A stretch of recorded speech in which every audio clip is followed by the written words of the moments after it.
guys. Thanks for taking the time out to listen to my podcast. Just want to let you guys know, if you haven't heard about Anchor by Spotify, it's the easiest way to make a podcast. With everything you need all in one place. Listen, I was able to do this very easy. Anchor has the tools that allow you to record, edit your podcast right from your phone or the computer. When hosting on Anchor, you can distribute your podcast on platforms like Spotify, Apple Podcasts, and a lot more. It's everything you need to make a podcast in one place. And best of all, it's free. Please download the Anchor app. Go to anchor.fm to get started. Take it easy. FYI, I am damaged. Welcome. Thank you for joining me for another episode of FYI, I Am Damaged. I'm joined by Gennesys, an entrepreneur and owner of Glow by Jen. We're here to talk about her journey with not often discussed topic of gastric bypass. Does it go by another name? Gastric sleeve. Gastric sleeve. Yes, they're different. So thank you for joining me. I appreciate your time. It took me a long time to get you here, and I am honored by you joining me. Thank you for being here. No, thank you for having me. I'm excited, a little nervous, but excited. If it wasn't for you being so, persistent, pushing me out of my comfort zone, we wouldn't be here. I really want to make sure that you get your story across. Seeing you on Instagram, answering all the questions of everyone who comes to you, this is something that's rarely discussed. Do you feel that way? Oh, no, definitely. It's not discussed because people see it as such of like a easy way out. But in reality is so many people like qualify for this and so many people would benefit from this. But only 1% of people who qualify actually do this. It's not something discussed or even recommended a lot. Actually, it's recommended by doctors. It's just not followed through with. And being at the forefront of mental strength for mental health, I'll be remiss to not, from time to time, focus on the other side of life's coin and the physical challenges we go through. That still works in tandem with our mental journey of health and strength, which is why we're here today. You started your journey with your gastric sleeve procedure in the beginning of this year and have been cataloging your physical rebirth on Instagram. What can you identify as the spark that put this in motion?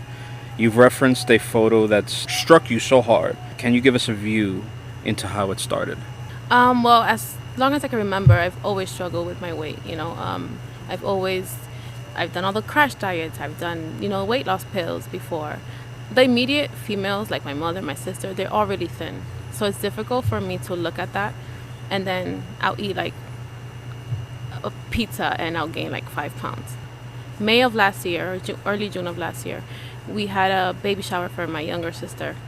And once we got those photos back, I looked at myself and I was like, okay, I have to do something because like enough is enough. I don't know how I got here. And it was immediate. You always see yourself physically different from how, like you say, your family's structured.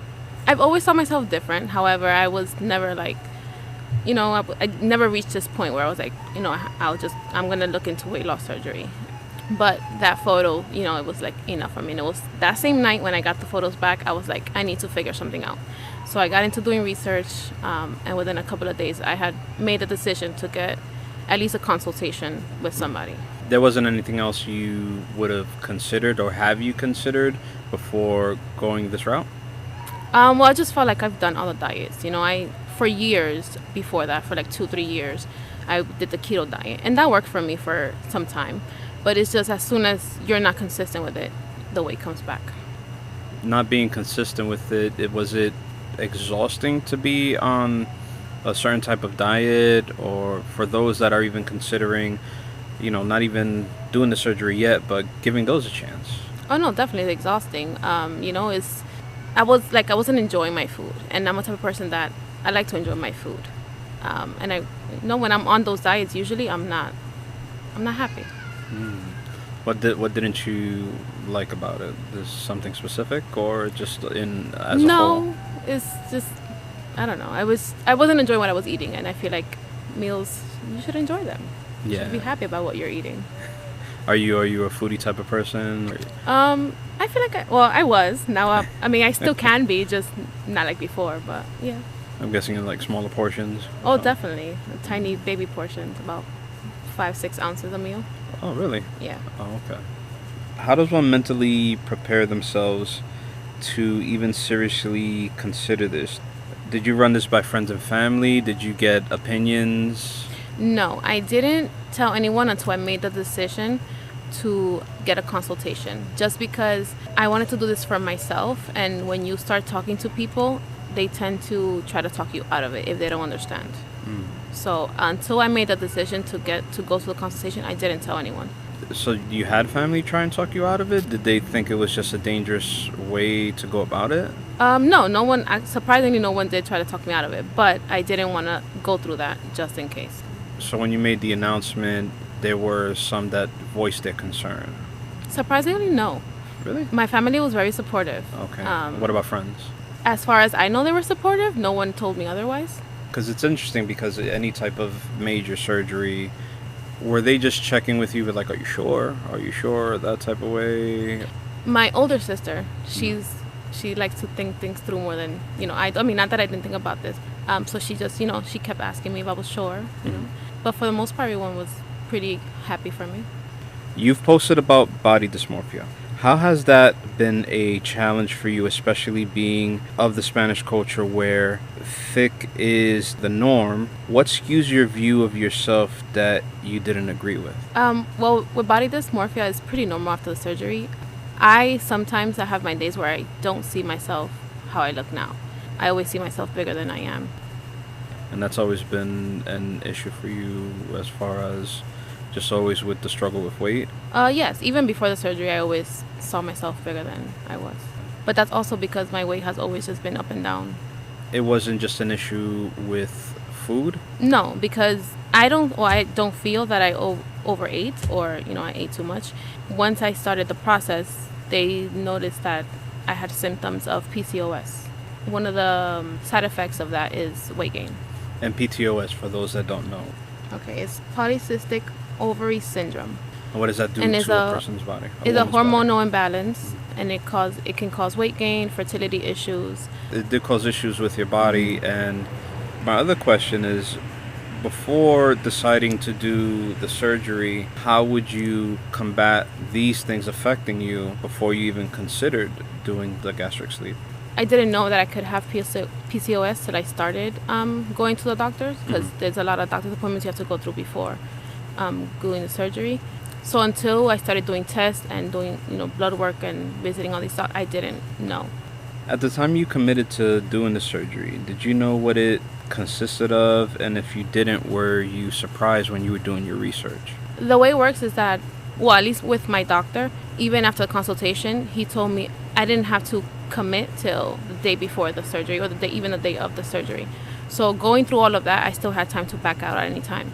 From the moment that I decided that I wanted to look into weight loss surgery, I was just research all the time.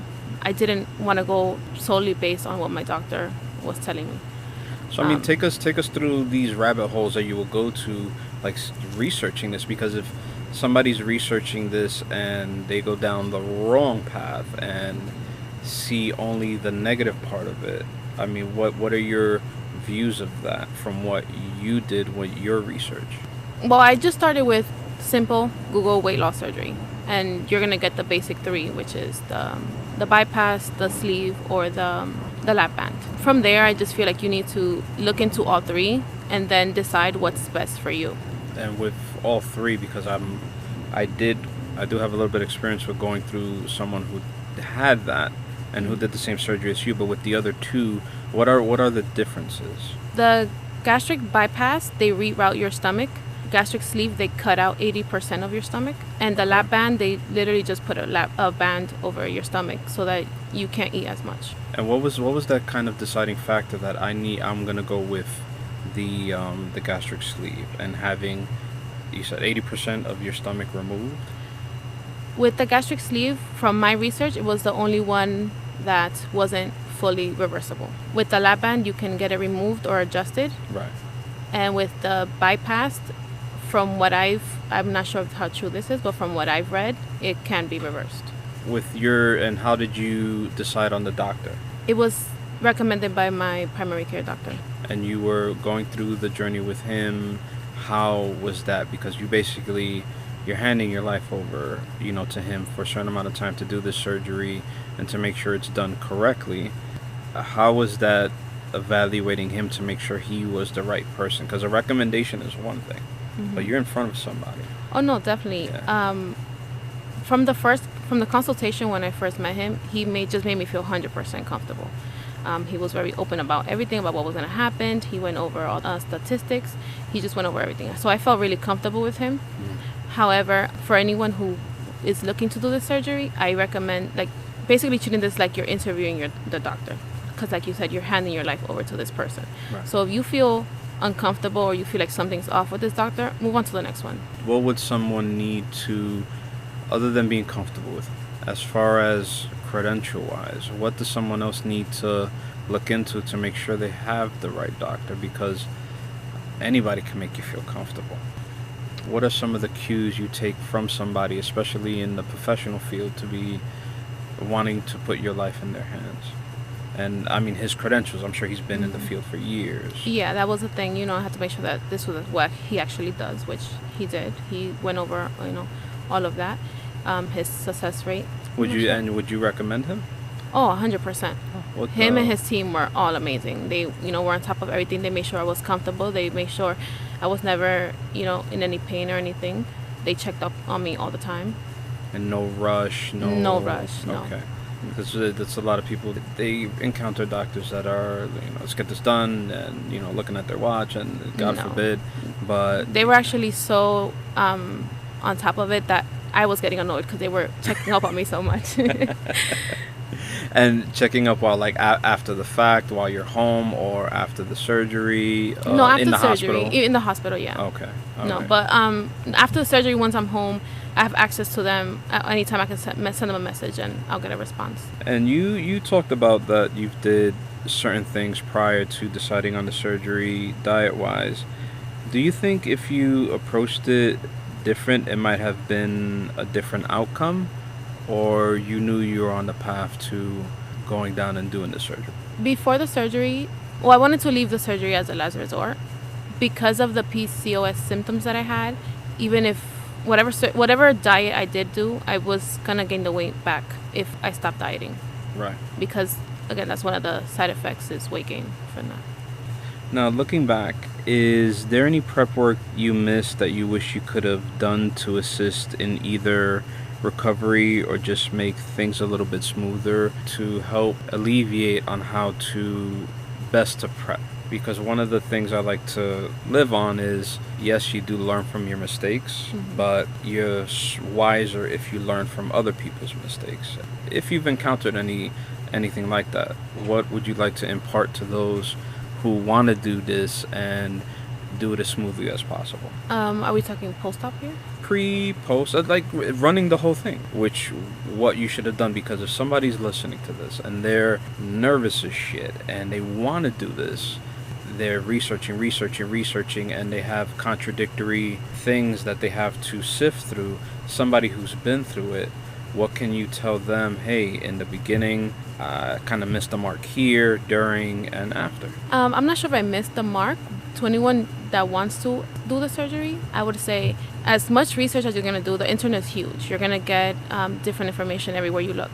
I would say book the consultation. There is no commitment. You don't have to commit at all. Just go in for a consultation, speak to the doctor, get the information from them, what has worked for them, what they can give you more than the internet. Not more, but they can clarify things that the internet may not be able to. Getting back on your feet must have been a challenge. Take us through what it was like to get back to some normalcy, and did you discover anything new about yourself through this recovery? Now, before you answer the question, I just want to say you come off cool as a cucumber. You look like an Eskimo that can eat an ice cream cone in a snowstorm. Yes, I can. And you chill, which is very admirable. But we have our moments, and you've gone through something life-changing. Getting back on your feet, to be this cool cucumber? I mean, run us through how that was to get back to you. I wouldn't say I got back to me. I think I reached a better version of me. Awesome. Run us through that. That'd Yes. be great. So to give us some contrast with how you were prior to this new you. I feel before the surgery and before the weight loss, I wasn't sad, but I was more to myself in groups of people. Again, like I would basically just hide to myself. I wouldn't be so outspoken. And I wasn't always like that. I just feel like it got like that once the weight started coming on. Now, I feel like I'm so happy. Yeah, and just in general in life, I'm just so happy. Did you so through your outlook changing, through you being closer to your goal physically, this happiness, where does it spring from? I think it's being comfortable with myself, which Okay. I hadn't been for such a long time.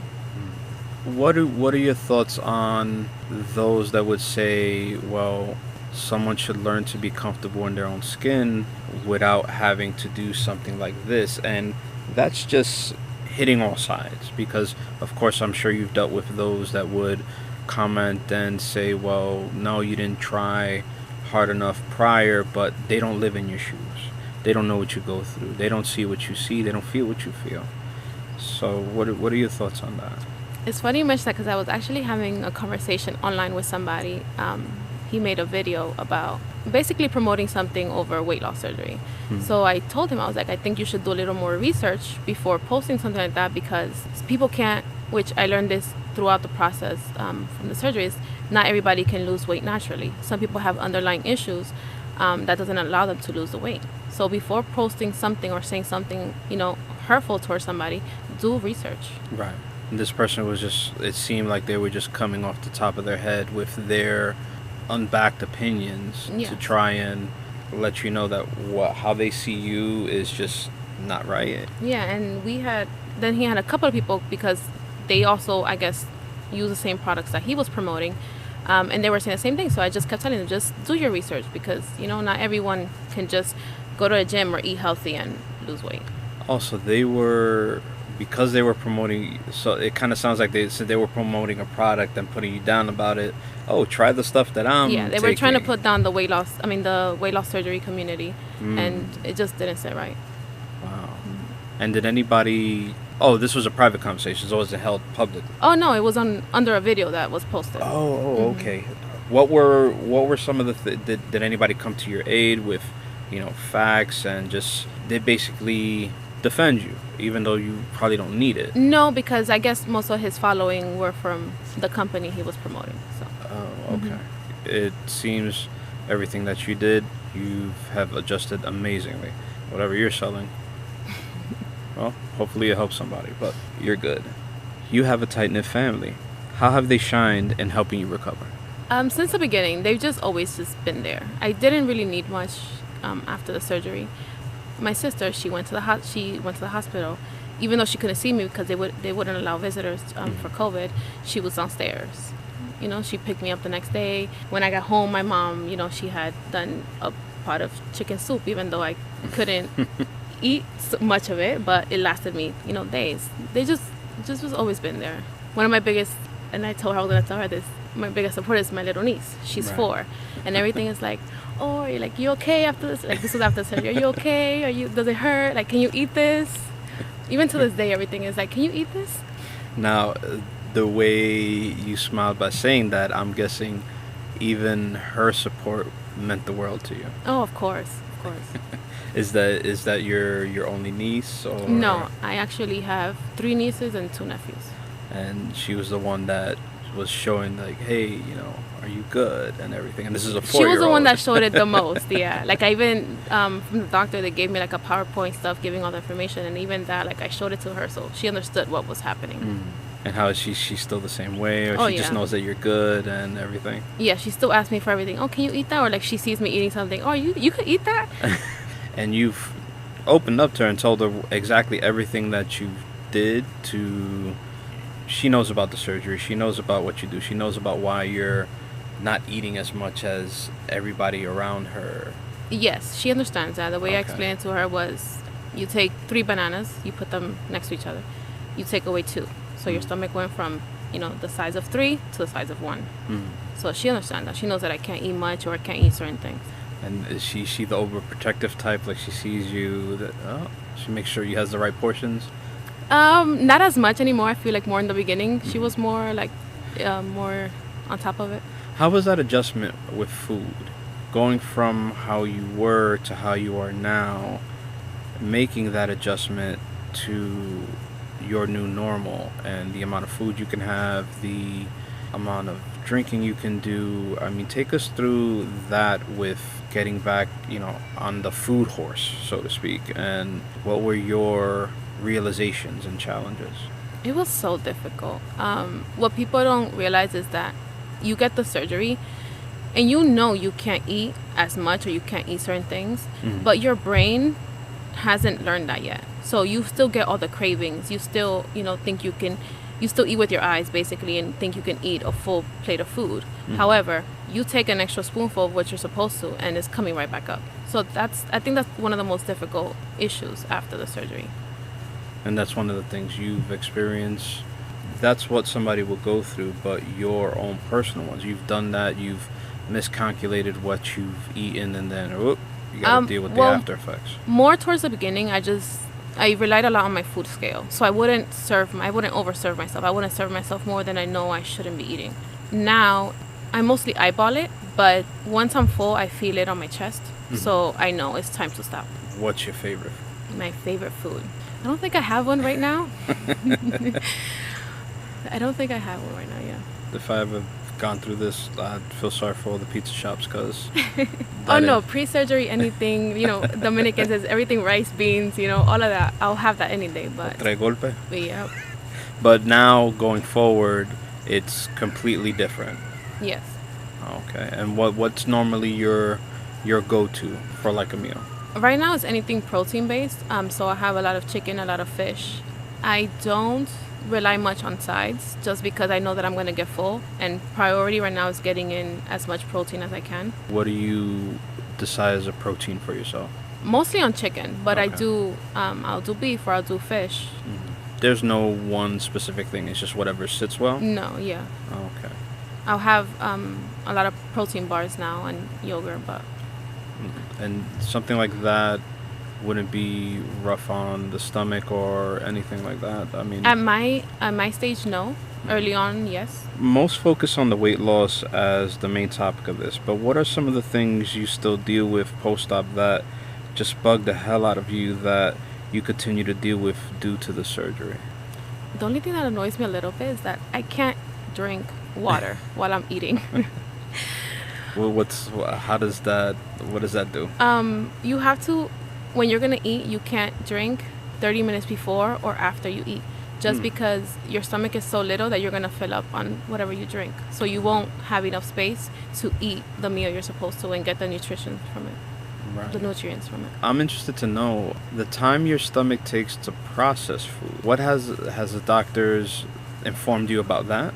Is it something like does your stomach process the food quicker because it's smaller and you have to have multiple meals during the day? I don't think the processing time changes. I'm not sure about that. I just know that because your stomach is so small, if you eat too much or too fast, you'll get full fast. And again, you won't get the nutrients that you're supposed to from the meal. So how many meals do you have a day? Meals, I try to have 3, and I have 2 to 3 snacks a day as well. And do you go with the same regimen of breakfast, lunch, and dinner, or you figured out what works well for you? I pretty much stick to the same thing just because it does work for me. But I'll change it up depending if I'm not home or I'm out. How do you... So if somebody goes to the surgery, they're back on their feet, they're getting ready, it's the summertime, they want to have fun, just be out there and take shots of how we're doing. Shout out to Casamigos, which I've just tried for the first time and is very good. Thank you. What are your recommendations to get back into it? Because I don't know if you're a party person, and if you are, how would you impart what you've done to them? So what did you do to start with? All right, I'm gonna get back into motion. I'm gonna go out. I'm gonna go party. Gonna go dance. Gonna go have a good meal with a bunch of friends. What's your mind state? What's your mind frame, and how do you prep for that? You mean now? Now, yeah, after post-op, because you're dealing, you've already done it, and somebody is going to be on the cusp of doing that, and they want someone's experience to help guide them and be like, okay, she did this. Let me see if this works for me. What did you do? Well, post-op, I'm not much of a partier. I mean, I wish I could, but I'm not. Going out and like having drinks. So if you search online or depending on your doctor, they don't recommend you drink within the first 6 to 12 months. My doctor, however, he approved me after 3 months. Really? So it just depends on your doctor, yes. Just because our tiny stomachs is easy to become addicted. However, I did try at 2.5 months because it was my birthday, and it didn't affect me in any negative way. There are some people who alcohol or certain things do affect them differently. Right. Some people can't tolerate it, which is, it just depends on you and your body. So for me, it was pretty easy to adjust. If I wanted to go out, I wanted to have a drink.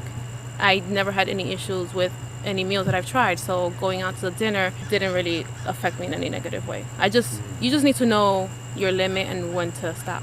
Take us through that first dinner, that first sit down. You're either with friends or family or whomever, and you're gonna have an outside meal, some drinks, and what's going through your mind? What's the first thing you think of? Are you looking at where the bathroom is just in case something happens? And I mean, take us through that.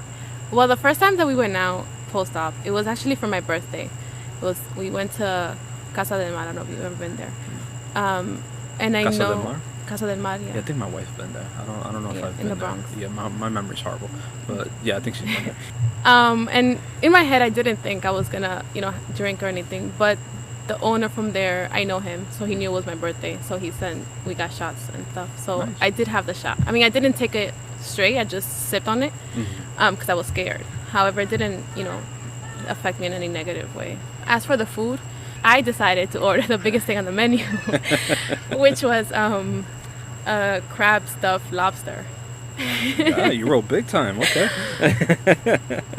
So then when it came, it was like so big, and I literally took 3 bites and I was done. Wow. But if I would have kept going, it could have had a negative effect on me. I could have probably thrown it up. So I just took it home, meals for the next couple of days. But I've been lucky that throughout this, I haven't had any negative effects with food or alcohol.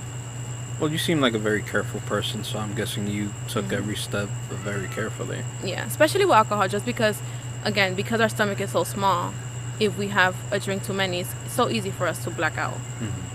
So I tend to know when to stop. I know my limit. So I would say you're basically a person that is mindful of what your body's going through, regardless of whether even before the surgery or whatever.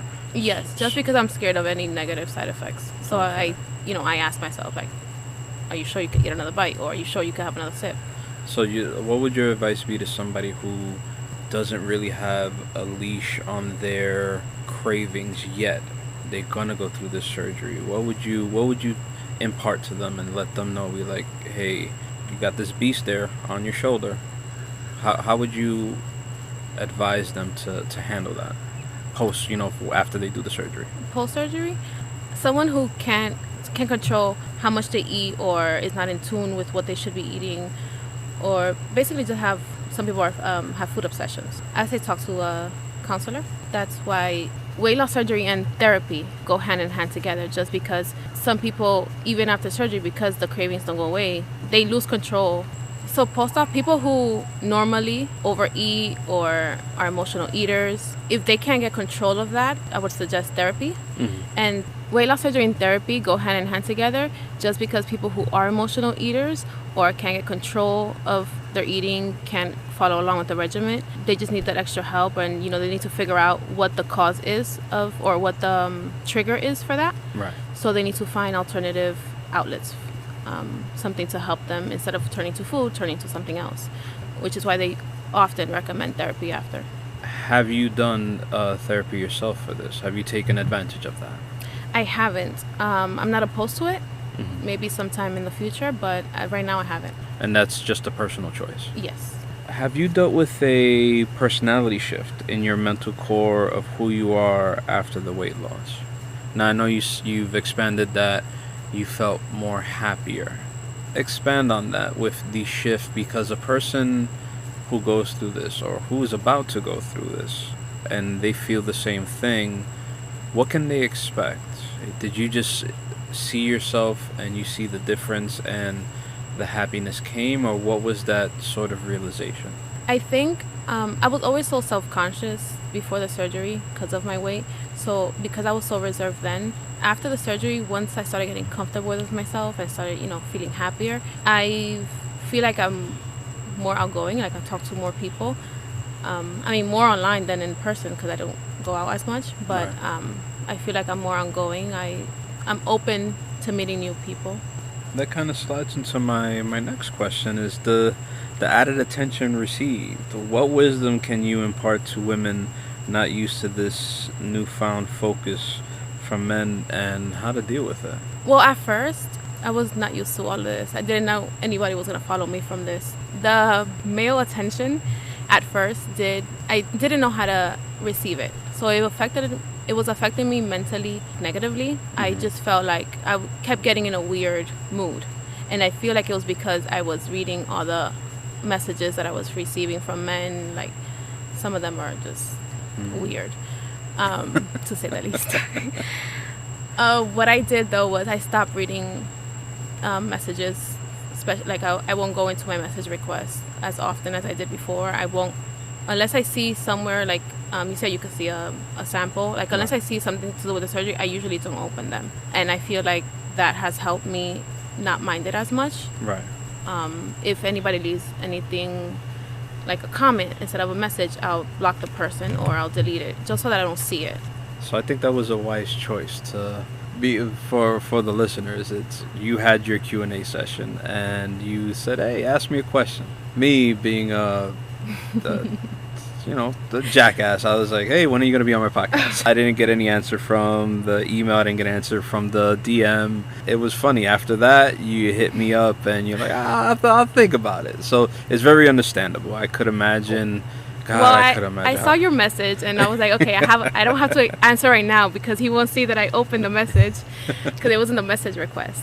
But then I got your email and I'm like, okay, So I started thinking about it after the email. And then once it got to like the question, I was like, I can't avoid it now because he knows that I saw the question, which is why I answered you. I'm interested to know because I don't know. I'm new to this. You see a message from somebody whose IG handle is, FYI, I am Daniel. Like, what do you think when you see that, even before you even read the message? And I know you were very adamant. You're like, I'm not a talker. There's nothing here. I don't know why you want to interview me, but stated before that, I think there's an awesome message here, and I think it's coming together very well. Take us through that once you saw my name and it's like, what's the research you did to it say wasn't okay? even the name. I think I was like, okay.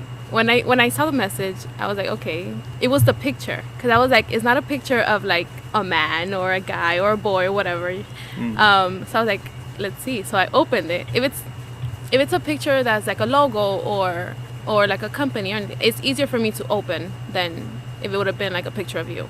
So then once I opened and I realized what it was, I saw that it was a podcast, and then that's why I was more open to it. And well, shout out to your sister who kind of like gave you an additional push. Oh no, definitely. Ever since I saw that, she was like, "Yes, just do it." And I'm like, what's her name? Maylin. Oh, thank you, Maylin.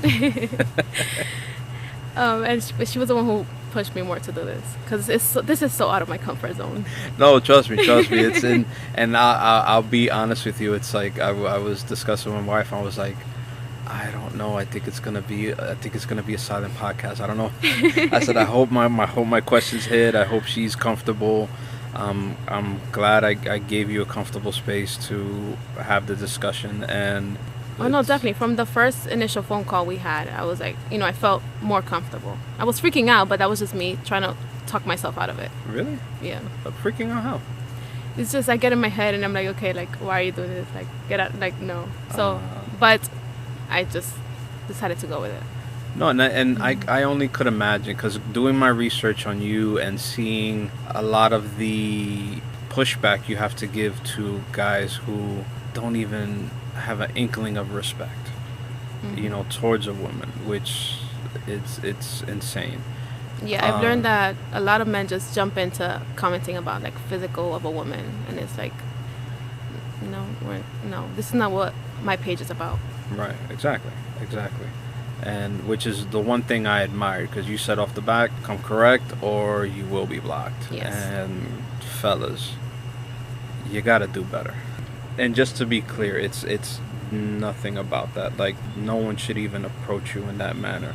No. Like, you're on your own thing. You're on your own time. Yeah. I'm not looking for anything right now. I just felt like, even before the surgery, I just felt like until I get things right with me, Right. I can't allow somebody to come into my life just because I don't want to waste their time. I won't let them get as close as they would want to get. I don't know. It's just a personal thing. I would have to fix me before I let anybody else in. No, you seem very guarded, and that's a good thing, because you're working on every single part of you, mental, physical, Yes. everything. Where do you think you are to your goal? Quarter way there, you're halfway there, you're almost there. Where do you think you're at with where you would be to even, not to entertain that, I'm not even focusing on it, if you want to entertain that a possibility of somebody, but I don't even want to give anybody the ammunition to think of, getting themselves ready for you, because there are cycles out there like that. But to get yourself in a position to move forward in life, and besides, you're young. There's no rush. Why is there a rush? But guys are always in a rush. So your goal wise, where do you think you're at? I say I'm getting pretty close, just because I am getting so comfortable with myself, and so I'm happier with myself. Get across to us the mental benefits of getting your ass in the gym to help bolster someone's mental framework. And I see it looks like you're in the gym a lot. And that's an amazing thing. So how does the gym help you get through a rough day, or get through a blah day, or what is, because it seems like that's your therapy for now? Yes, gym. definitely. I've definitely been using gym as therapy, because I used to go to the gym earlier during this process. I used to go to the gym maybe 4 times a week. Now I find myself that if I'm home bored doing nothing, or I'm having a rough day, or I'll just go to the gym. I usually go in the morning, 5 a.m., just to set the tone for myself, because Right. I find that even if I take a rest day, I'm like, oh, I should be at the gym today, or like, oh, I didn't go this morning, or, I can't wait till tomorrow till I'm at the gym. But I see it more as like a stress reliever, or just moving. Which is weird for me, because before the surgery, I hated the gym. I hated going out. I hated doing anything active. Right. Now I love it. My head is always at the gym. I don't know if it's becoming an obsession. I'm not sure. But I just love it. It's such a stress reliever. Puts me in a great mood all the time. Put us through your routine. What works for you that somebody can hopefully build on that may work for them when you're at the gym? Like, how do you start your workout? What do you do? Cardio, weights, or you know? When I go to the gym, I always take at least 15 minutes to do stretches. And a lot of people skip stretching, but it's so important to warm your body up for any exercise you're going to do. Right now, I'm doing a lot of legs, because that's my focus right now. But I do set aside for upper body, or I'll do a full body if anything, and a full day of cardio. However, after any day, I try to end the day with at least 10 minutes of cardio. When I first started going to the gym, I was bigger on cardio just because I was trying to lose the weight. But since I'm not trying to lose as much, I don't put as much effort into it. I do a lot of weights for me, just for toning. And what are the post-surgery, you're on your feet, you're getting ready to go back in the gym, what are the concerns you had going back in for the first time, and how did you progress because of the surgery, because of everything has changed? What did you do to basically not have a bad experience at the gym from the jump after surgery? Well, I was terrified when I went in to sign up for the gym. I feel like for the first month, I just looked at cardio. Then I spoke to a friend, and he helped me, come up with a plan for weights and stuff. So I started doing my research beforehand. I looked up how to use any machines that I didn't know how to use, which is important. Or you can always ask a trainer or somebody at the gym; they'll help you. So I did a lot of research on what he was asking me, the plan we came up to for the workouts. And then from there, I just started experimenting. Now I know more or less what works for, like, what weights or what workouts work for me.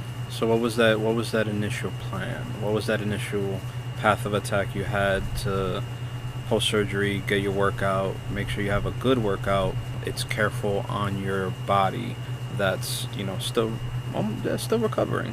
Well, when we came up with the plan, because it was so early on, I feel like I wasn't 3 months post-op yet. I couldn't really do a lot of weights. So I started off really light, like 10, 15. And then from there, every time things became easier, I just increased them. And even now, when things become easier, I just increase the weights. Do you do anything outside of the gym as far as like maybe running or anything that also helps with the physical activity for a person post surgery? I don't run. I can't run. I don't know why. But like if I'm with my sister, she lives in Jersey. I'll do walks with the girls and stuff like that. But nothing really. Biking or anything like that? No. Or no? Okay. I mean, I wouldn't mind, but I just haven't. Now, has there been an emotional impact, I guess, ranging between pre, during, and post-surgery that you had to deal with, reflect on? It's a very, to those that couldn't get in their heads a little bit more, and what are some of the things you faced emotionally dealing with this, if at all? Because again, cool as a cucumber. I don't think I've had to deal with anything too emotional right now. I don't like to pigeonhole anyone, or because what are the statistics between men and women having this surgery? Is it more women? Is it more men? Is it almost as equal? Have you run into that type of statistic? I haven't looked into the statistic. However, I feel like women are more vocal about it. But there are men who get the surgeries as well. Women are just more vocal about it. I kind of think that might be correct, which is why I ask, because if anybody can be an emotional person, but the weight is normally mostly on women. Dealing with those people that would think, oh, I would feel this way or go that way, in that emotional space, it seems like you were pretty good. So there wasn't anything that you had to deal with as far as surgery-wise, that it's just something you had to reconcile within yourself, regarding the surgery and how you're changing and how, you have this new you. What do you think? No, the only thing for me is like we touched was the body dysmorphia thing, which, I have my good days, but then I also have my bad days. I mean, it's also not as bad as a lot of other people get it. I've spoken to people who just can't see the change in their body. But it hasn't been too bad for me. Now that's interesting, because if you're comfortable discussing it, how do you, if you're having a bad day, what makes it bad, and how do you course correct and make everything right, or how do you get to a better space in your head after dealing with that, bad day? I think of me before surgery, and how far I've come. Because although I can't see it in that moment, I know there's been a huge change in my life. Right. In such a short amount of time. Do you feel depression? Do you feel anger? What are your feelings when you do have the bad day? I don't think it's depression or anger. It's more of a discomfort within myself, because I'm learning how to be so comfortable with me. On those days I do, get uncomfortable, and I'll find myself like throwing on a big t-shirt or going back to what I did before. And what pulls you out of that? The gym. Back to the gym. The gym. It goes back to it. That's great. That's great. So if you guys are listening, man, just hit that gym. If you feel a little bit weird, or if you have a home gym or whatever, get to it, man. How has this helped you with your business? Has it hindered it in any type of way? Has it given you new life for your business? Or, take us through that. But first, take us through your business and what you do, how you do, and what are you doing for the people out there with your products and everything else. Okay, so my company's named Glow by Jen. Is a hair care and skin care. Everything is naturally made. I feel like since the surgery, it has It has kind of affected my business negatively just because I haven't put as much effort into it. I mean, I still have my clients and I still have people who consistently order from me and stuff. For me, my energy towards it, like I haven't put as much into it, so much effort into it. So I guess it kind of affects it in a negative way. So do you feel that the lack of is there a lack of energy from after? me? Yes. Okay. From me, yes. I do have plans for it. I do want to release more items. I do want to revamp basically the whole company. So we'll see. You feel you're getting back on the horse and just getting everything lined up, or you giving yourself a little more time, get into the right space to hit everything the way you want it to? I'm trying to get back into the groove and try to, come up with a plan of how I'll do that comeback. I'll pick you up whenever you need. But everything is always well, not always, but a lot of things are in stock at the website, so check it out. What's the website's name? It's www.glowbyjen.com. We'll link up any information, so you guys check it out. What are your final thoughts that you want to impart to people doing this or wanting to do it, and they're basically comparing notes because they've been through it and they see what you're doing, and whatever you want to share with them? Anyone wanting to do this, I say do it, but do it for yourself, not because you have a partner who would prefer it, or even for your kids. No, do it for yourself. Just book the consultation, like I said before. Go talk to the doctor, and just do a lot of research. You'll figure out if it's the right thing for you. Is there any shout outs you'd like to give? I'm gonna shout out you. Oh, I wouldn't recommend that. No.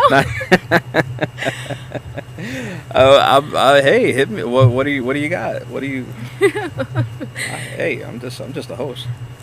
I know, but shout out to you because you got me here, and like we've said before, and I've told you 1,000 times, like this is so far out of my comfort zone. I wouldn't do this. I never thought that people would be interested in this. So you contacted me, and even online, everybody who I talk to on a daily basis, just thanks. Thank you.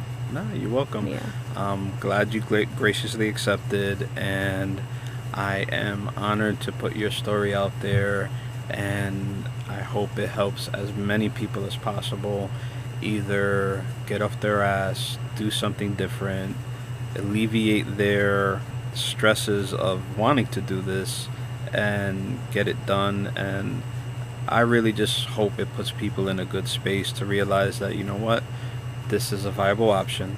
And Definitely. Everything I've seen from how you handle yourself and what you do for yourself, it seems like a pretty good option. But as always, get your doctor's consult and run yourself through the gamut of whatever you need to make sure you do this correctly, because if you do it correctly, you have a good outcome, because you seem like your outcome is amazing. Definitely. I'm trying. I was going to go through with this. I wasn't going to go back, so I have to put everything I can into it. Awesome. Yeah. Mention your business again. Where can they reach you? What's your spaces online that they can visit? Hit them with it. So yeah, my website is glowbyjen.com. Glow is GLO. And that's also the Instagram, Glow by Jen. And my Instagram is just Gennesys with an underscore on the bottom. And if anybody has any questions, you can always just message me. I'm so open. I'm an open book about anything. And if you're the type of person that doesn't have a pen in hand and don't want to re-listen to this, everything is linked up on my FYI, I Am Damaged podcast and my IG. We follow each other, so it's easy to see where she is, what she's doing. And thank you everybody for listening. Again, if you know somebody or you think you have a story to tell and you want to come on this podcast, by all means, please hit me up. Thank you everyone for joining me for another episode of FYI, I Am Damaged. Hey, this is Gennesys, and FYI, I Am Damaged. Take care.